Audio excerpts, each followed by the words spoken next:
Tell me your name and the class you were in. Okay, my name is Edith Moore-Parkman, and I was in the class of 68. And what is your memory of Prentiss Institute, that time when you entered the school and experienced it for the first time? How did it impact your life? Oh, Prentiss had a great impact on my life, things that I'm still uh, carrying on today. Uh, when I first got to Prentiss, the first thing I noticed was a sense of family. We were all like a big, happy family there. There were no big I's and little U's. We were all close together, and we had to work together. And so that was one thing I had to learn was to work with other people, to get along with other people because we were in a close proximity, and so you had to get along. It had to work, and so uh, learning how to work with other people. We sometimes we would have to work in groups and get together and figure out what it was that we needed to do. And so learning how to work with other people was a big plus. We also learned. I also learned my work ethic at Prentiss. The ability to start a project, and to carry it through, and to be on time and be faithful to whatever it is that you were given to do. And that helped me in my work positions as I left Prentiss. And even today, I'm not working, but I still have that ethic, and I can still pass it on to not only my kids and their kids, but to other people that I work with in the church, teaching that work ethic that is important that you carry through. I learned patience at Prentiss, a whole lot of patience, because there was some things that we wanted to happen right now, and we had to learn that we were at a school that didn't have a whole lot of finance to work with, so we had to wait for some things. And we had my music instructor, Miss Gambling. She really worked us on that patience thing. She would get us on the bus. I mean, we going somewhere to sing. Everybody get on the bus. First thing we wanted to know, well, where are we going? And she would take that bus and turn it around and go back to the school. We wouldn't go anywhere. She said, you wait and I will, wherever, you got to trust me. If I say we going somewhere to sing or somewhere to do something, then just know that I'm in charge and I know what's going on, and you don't have to know everything. So we learned if we wanted to go, get on that bus and ride and be quiet.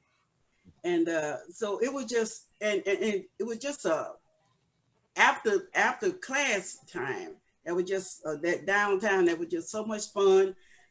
We had people coming from everywhere, and that was a surprise to me. That I thought we would just have Mississippi people from just around that area, but we had people from New York.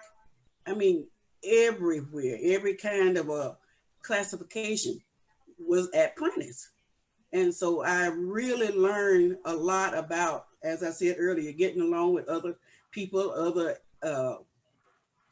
areas of the country, and it was just invaluable to me. Prentiss today has been shuttered since 1989, but the generations today have probably the same needs and perhaps even greater needs. What difference do you think Prentiss can make in the lives of people today and going into the future, the next generations? Well, I think mostly that when the younger generation can learn to appreciate the history of Prentiss and how Prentiss got started, and how dedicated the founders were in making sure that we as a people had a place to go and to learn. That's important to us. And our young people today are seeing it more than ever, how important it is that we have a place that we were welcome to. One of the reasons we had a community college in my hometown. I'm from Macomb, and they have Southwest Community College there, but we could go, but we weren't welcome there. And at the time when Prentiss was there, we had a place where we could go. And I think that in this day and time, people can understand that Prentiss started that way, and that there is a place now where not only uh, the Black population is welcome, that everybody's welcome. Anybody can come and be a part of. And if we take the time to refurbish the school, to maintain it, we have so many things that we can do with that property that would reach out into the community, and not only build up Prentiss reputation and Prentiss property, help that whole community, the Prentiss area. We can help to bring people in if we refurbish that Prentiss property. We can have places for them to have events and get people in. We can have schools for maybe things like dance, arts, and things that people would want to learn, and would help build up that community, make that community more favorable for other people. But right now, there's really not a whole lot going on there. But if the community would take advantage of what Prentiss has to offer, they can widen their scope so much. So much property there. We have a library there that can be used, and the Rosenwald building for events can come in, invite people of note to come in and entertain or teach. We can even have GED classes, people who need to go in and get, that extra education to come in. And there's just so much cultural history behind Prentiss, and so much cultural history that can be made even now at that institute. So in order for Prentiss to go forward, we need support. So what is your personal appeal to someone who's just learning about Prentiss, and how you would want them to support Prentiss going into the future? Well, I am a wholehearted supporter of Prentiss. Whatever I can do, I want to do that. Because as I mentioned before, we have so much history from Prentiss, and so many people who have gone through those halls and made such an impact on everybody's lives all across the country. Doctors, lawyers, everything is been through Prentiss. It's hard to find any job, any position that somebody from Prentiss has not contributed to. We have, and so we want to keep that going on. And even if there's not the teaching that we had, now there's opportunities to open Prentiss up for other kinds of learning, more technical kinds of learning that we need now. It's a beautiful space.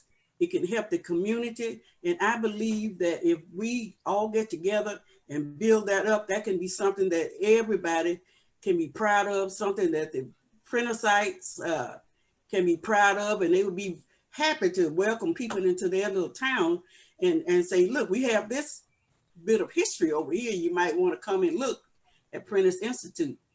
And we also have, it's important that we build, rebuild, refurbish, maintain those buildings, not only because of the history, but because people can go in there now and say, well, this is the Rosenwald building. Look how much history it has, but we are in here now and look what we are doing with it.